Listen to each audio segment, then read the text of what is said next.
तस्मै श्री गुरवे नमः। अखण्डमण्डलाकारं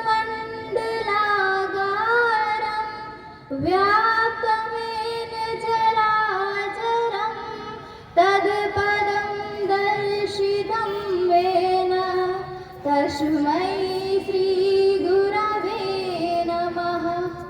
मातृवत् लालयत्री च पितृवत् मार्गदर्शिका नमोऽस्तु गुरुसत्तायै श्रद्धा प्रज्ञायुता च श्रद्धा प्रज्ञायुता च।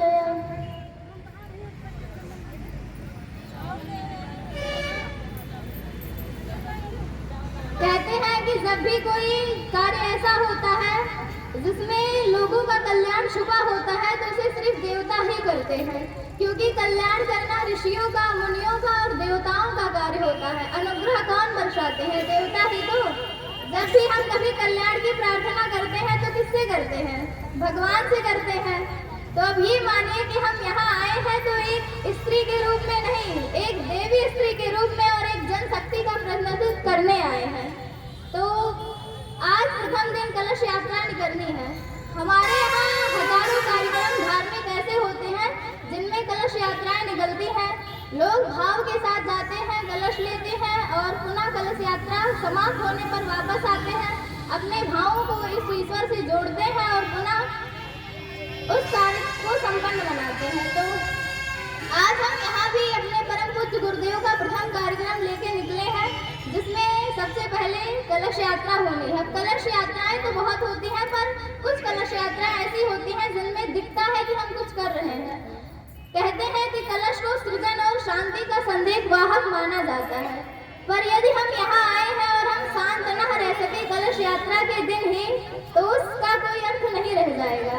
तो आप सब शांति रखिए। और सबसे पहले किसी भी कार्यक्रम में सबसे ज्यादा जरूरी होता है अनुशासन। यदि अनुशासन ना हो तो उस कार्यक्रम का कोई महत्व नहीं रह जाता।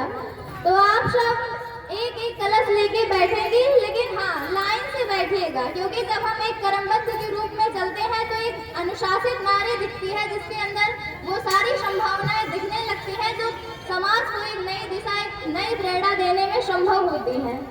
तो आप सब एक लाइन से बैठिएगा और जब यहाँ से कलश यात्रा निकलने आरंभ हो तो क्रमबद्ध पंक्तिबद्ध आप चलिएगा, तो लोगों को ऐसे लगे कि पुनः भारत की नारियां जाग गई हैं। वे नारियां जाग गई हैं जो अब पुनः भारत को नया भारत बनाने में सक्षम होंगी। वे नारियां जाग गई हैं जो पुनः लव कुश ध्रुव जैसे प्रहलाद को अपने कोख से पुनः जन्म देंगी और वो आगे चल के भारत के भाग को बढ़ने में सफल होंगे। तो आप सब उस ईश्वर को याद करके शांति से जितनी देर यहाँ रह पाए अपने भावों को परम पूज्य गुरुदेव माता जी में, गायत्री माता में लगाएं और उन्हीं का ध्यान करें और अपने आप को पहचाने। जब नारी अपने आप को पहचान जाती है वो तो सावित्री बन जाती है, सीता बन जाती है, मीरा, राधा और नादानी जैसे कितनी अनगिनत नारियां हैं जो भारत के स्वाभिमान को बढ़ा देती हैं। तो हम भी अपने आप को पहचाने कि हम भी उन्हीं नारियों में से एक। हमारा अस्तित्व यूं ही इतना छोटा और घटिया बनकर नहीं रहना चाहिए। जब हम अपने आप के स्वाभिमान को पहचानेंगे तो एक भारतीय नारी के रूप में निकलकर सामने आएंगे। और भारतीय नारी अनुशासन की वो देवी होती है जो अपने बच्चे को सिखाती है कि भारत कैसा गढ़ना चाहिए। एक अकेला पुरुष शायद उतना नहीं कर सकता जितनी एक नारी कर सकती है। दुष्यंत अपनी शकुंतला को भूल गए थे, फिर भी शकुंतला ने अपने बेटे भरत को ऐसा पाला कि आज उन्हीं के नाम पर हमारे देश का नाम भारत पड़ा। तो क्यों ना हम उन्हीं नारियों के रूप में निकल कर आए और अपनी गरिमा का परिचय दें। तो आप सब क्रमबद्ध पंक्तिबद्ध बैठिए, अपने भावों को जितनी भी देर है गुरुदेव माता जी में लगाइए, गायत्री माता में लगाइए और जो भी यहाँ कार्यक्रम हो रहे बड़े भाव से उसमें सम्मिलित हुई, क्योंकि बिना भाव के भगवान में आते नहीं है चाहिए। तो हम सब भी ऐसी सबरी, ऐसी मीरा, ऐसी राधा बने जो भगवान को बुलाने के लिए पुनः विवश कर दे। भारतीय नारियों का इतिहास इतना गौरवमयी है जितना कि पुरुषों ने नहीं बना सका। बताइए किन्हीं ने भगवान को अपनी गोद में खिलाया है? किसने खिलाया है? माता अनसुईया ने खिलाया है। और वो कौन थी? एक नारी थी। तो नारी की गौरव गरिमा इतनी महान है, उसकी तब सगाने पड़ते हैं। तो आप सब उस गरिमा को पहचानिए और यहाँ आई हैं तो एक देवी बनकर आई हैं। आप सामान्य नारी नहीं है, क्योंकि नारियां असामान्य करती हैं और असामान्य नारियां अद्भुत काम करती हैं। गृहस्थी में रह के भी अनसुईया माता ने जब त्रिदेवों को अपने गोद में खिला लिया, तो क्यों ना हम भी पुनः आज उस भगवान को यहाँ इस कार्यक्रम में बुलाने के लिए विवश करते अपने भावों को। जब भी भाव बड़ा होता है तो भगवान आने के लिए विवश हो ही जाते हैं। जैसे कि किसने बुलाया था? सबरी माता ने। इंतजार करती रही, कितना दिन भगवान टालेंगे, एक दिन तो आना पड़ेगा ही ना। तो जब हम सब उन्हें बुलाने के लिए आ ही गए हैं, तो जो भी समय है, जो भी भाव है, वो सब उन्हीं में हुए। क्योंकि जितना 365 दिन होते हैं, उनमें 2 ही 4 दिन ऐसा मिलता है जिसमें हमें भगवान में डूबने का अवसर मिल पाता है। तो क्यों ना उन अवसरों में जब हम उपस्थित हो ही गए हैं तो उनका लाभ उठाएं।